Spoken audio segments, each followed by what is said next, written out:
Bonjour chers téléspectateurs d'œil du peuple Kassai TV, bienvenue dans votre grande édition du journal de ce vendredi 29 mars 2024.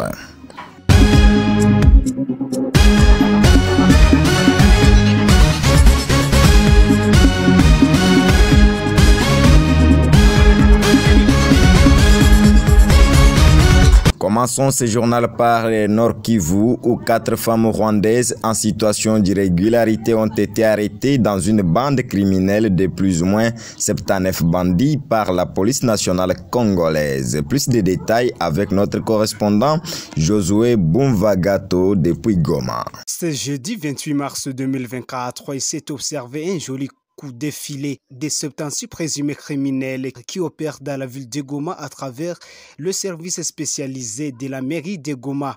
Le bouclage a été fait sans délai ni préavis dans 3 quartiers de la ville, parmi les 18 qui composent cette ville touristique de la RDC. Il s'agit du quartier Ndosho, Katoi et celui de Mapendo, où la criminalité est devenue un repas quotidien aux habitats. Mitatis, parmi ce nombre répertorié par le service de sécurité, figurent quelques militaires qui se font passer pour FRDC et d'autres pour les Wazalendo en complicité avec 2 jeunes et femmes, tous munis d'immoralité. Précisons que ce énième professionnalisme des services spécialisés intervient quelques jours après l'arrestation des autres inciviques comptés en une quarantaine dans les quartiers Mugunga et Roussaïou à l'ouest de la ville de Goma, les sièges des institutions provinciales du Nord Kivu à l'est de la République démocratique du Congo. Nord Kivu Goma ville, Josué Bumvagato et du peuple au Kassai TV.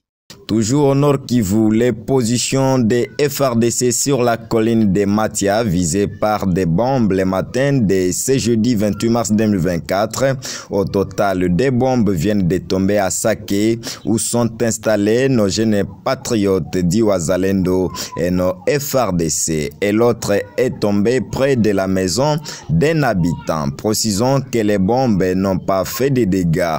Notons que le maire de Goma a salué les efforts fournis par les éléments de l'ordre appuyés par des services de sécurité en vue de restaurer la sécurité en ville de Goma.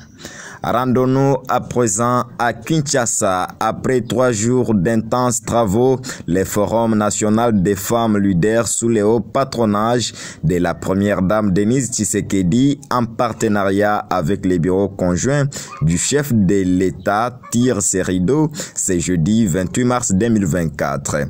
Ouvert le 26 mars 2024, ce forum a connu des moments forts de discussion sur quelques thématiques ci-après les stratégies de mise en place pour garantir le respect des droits de la femme, la santé des reproductions et l'autonomisation des femmes et jeunes filles en République démocratique du Congo, défis et résolutions prioritaires d'ici 2030. Les financements des questions du genre, l'autonomisation de la femme, la santé des mères et du nouveau-né, enjeux, défis et perspectives. Rappelons que cette grande activité féminine a connu la participation des femmes responsables des structures qui militent pour la promotion de la femme en RDC. Je vous propose de suivre plus de détails avec la directrice pays de l'ONG FMDI, Nathalie Kambala-Loussé, sur votre chaîne. Nous avons clôturé aujourd'hui le Forum national de haut niveau des femmes leaders pour accélérer le programme en faveur de la santé et de droits de femmes et de filles en RDC.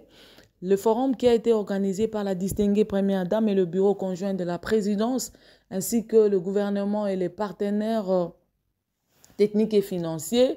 Ce forum a pris 3 jours depuis le 26 et aujourd'hui, le 28 mars 2024, s'est clôturé dans le chapiteau de l'OUA. Ce forum a eu des moments forts, il y a eu des discussions sur des thématiques très intéressantes. Par exemple, le premier panel a parlé sur les stratégies de mise en place pour garantir le respect des droits de la santé, de la reproduction et l'autonomisation de femmes et filles en RDC. Quels sont les résultats, le défi, les résolutions prioritaires d'ici 2030? Et le deuxième panel, c'était sur le financement des questions du genre, l'autonomisation ainsi que la santé mère et nouveau-né, les enjeux, les défis et perspectives. Et le troisième panel, c'était sur les ressources humaines de qualité pour la promotion de la santé de la mère et de nouveau-né en RDC.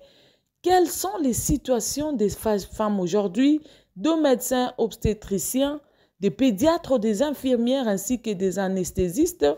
Et au-delà de cela, le deuxième jour, hier, il y a eu des centres sur terrain dans la commune de Ndjili pour visiter le village des Moissy à Boboto. Et dans ce village, il y a eu beaucoup de stands qui ont présenté les actions que mènent les femmes ici en rapport avec la santé maternelle et de la reproduction ainsi que l'autonomisation droit de la femme. Et il y a eu la visite de stands, l'offre de services, interaction entre quelques femmes enceintes, la prise en charge, l'entretien avec les femmes bénéficiaires de quelques services qui étaient présentés sur terrain, ainsi que les femmes leaders. Elles ont parlé sur quelques thématiques, l'enregistrement de mariage à l'état civil, l'enregistrement des enfants à l'état civil, le droit à l'héritage, l'autonomisation, ainsi que la lutte contre les violences sexuelles et celles basées sur le genre. Et le dernier jour, il n'y avait qu'un seul panel parce qu'il y avait des engagements qui ont été lus, ainsi qu'un appel d'action. Le seul panel qui a été organisé aujourd'hui, c'était sur le rôle et les responsabilités de femmes leaders dans la promotion de la santé de la mère et enfant pour améliorer l'accès et l'utilisation des services ainsi que l'autonomisation de femmes et de filles en RDC. En dehors de ces échanges, il y a eu des travaux en groupe et dans chaque groupe, il y a eu des résolutions, 6 groupes de travail, ainsi que des résolutions. En-delà de résolutions, il y a eu l'appel d'action.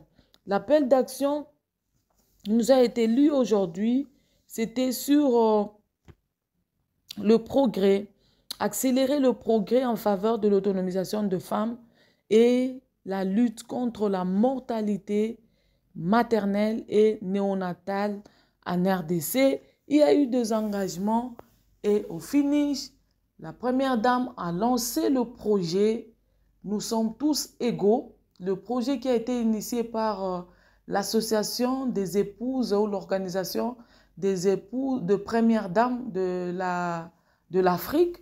Et après, elle a clôturé l'activité d'aujourd'hui. Pour un rappel, le président Félix Tshisekedi a été à Mauritanie dans une visite de travail. Suivez les reportages.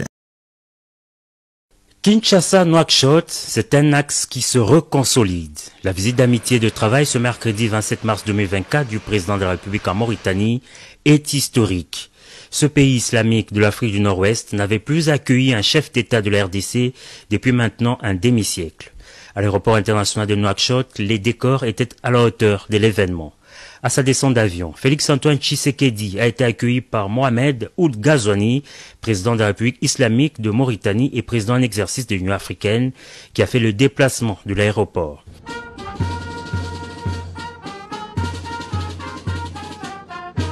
Exécution des hymnes nationaux, honneurs militaires, passage de troupes en revue, salutation des délégations respectives, les deux chefs d'État ont eu un premier entretien dans le salon présidentiel de l'aéroport. Mohamed Ould Ghazouani et Félix Tshisekedi, qui s'étaient convenus le 11 mars dernier lors d'un entretien téléphonique de se rencontrer, devront aborder des sujets d'intérêt commun entre les deux pays et faire un tour d'horizon de la situation sécuritaire sur le continent, particulièrement dans l'est de la RDC, avec ses lots de morts et des déplacés. Ce sera également l'occasion d'appuyer la position du Conseil de paix et de sécurité de l'Union africaine, qui a récemment approuvé les déploiements de la force de la SADC dans l'est de la RDC et a demandé à la commission de l'UA de mobiliser les soutiens nécessaires à cette force.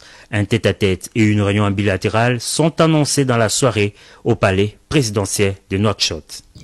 Chitons avec ce journal au Kasaï central, financé par l'ONG FMDI, l'atelier sur la révision, contextualisation et validation des outils de VBG dans les projets Perse s'est clôturé le mercredi 27 mars 2024 à Kananga.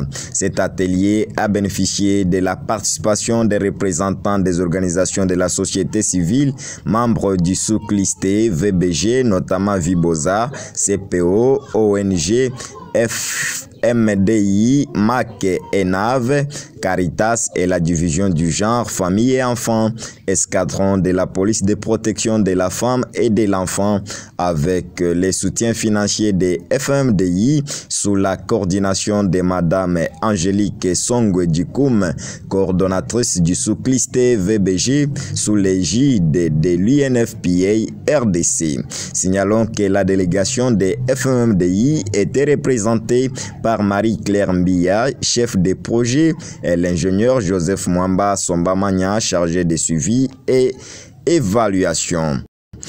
Après les retours à Kananga, des notables dignitaires du Kasaï central, un des notables du Kasaï central confirme qu'après leur séjour à Kinshasa, plusieurs lignes ont bougé. Suivez Léon Dambikazakou qui explique. Je ne pense pas, parce que nous sommes une structure organisée. Je crois que la restitution sera officielle à la date que l'Assemblée va décider. Mais toutefois, nous pouvons dire que nous sommes partis d'un constat. Ce constat est que la province du Kasaï central est acquise au chef de l'État, son Excellence Félix Antoine Tshilombo Tshisekedi. Pour preuve, le mandat passé, il a été voté à concurrence de, je crois, 97 ou 98%. Cette fois-ci, il a été voté à concurrence de 99,9%. Et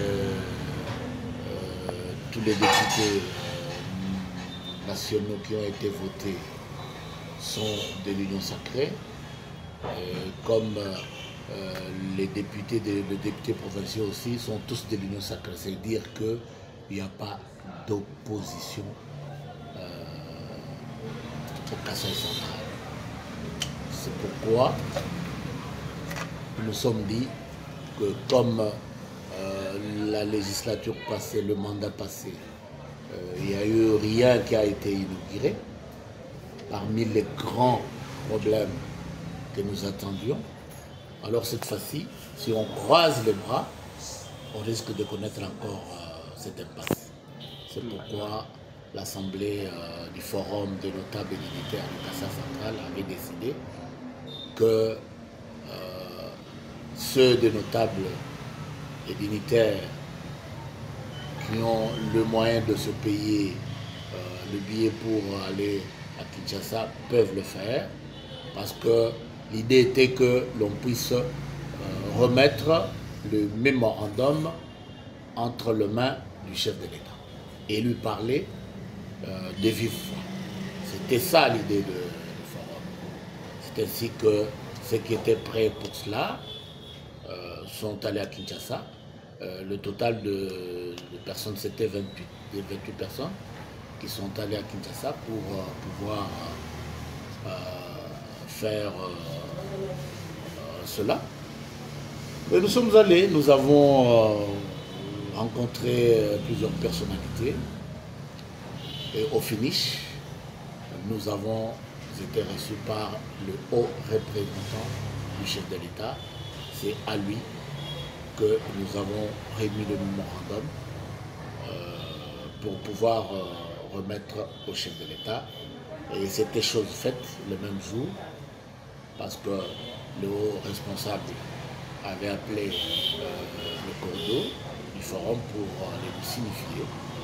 Et nous sommes heureux que notre mission a été bien accomplie. Si je dis cela, c'est en fonction de ce qui s'est fait.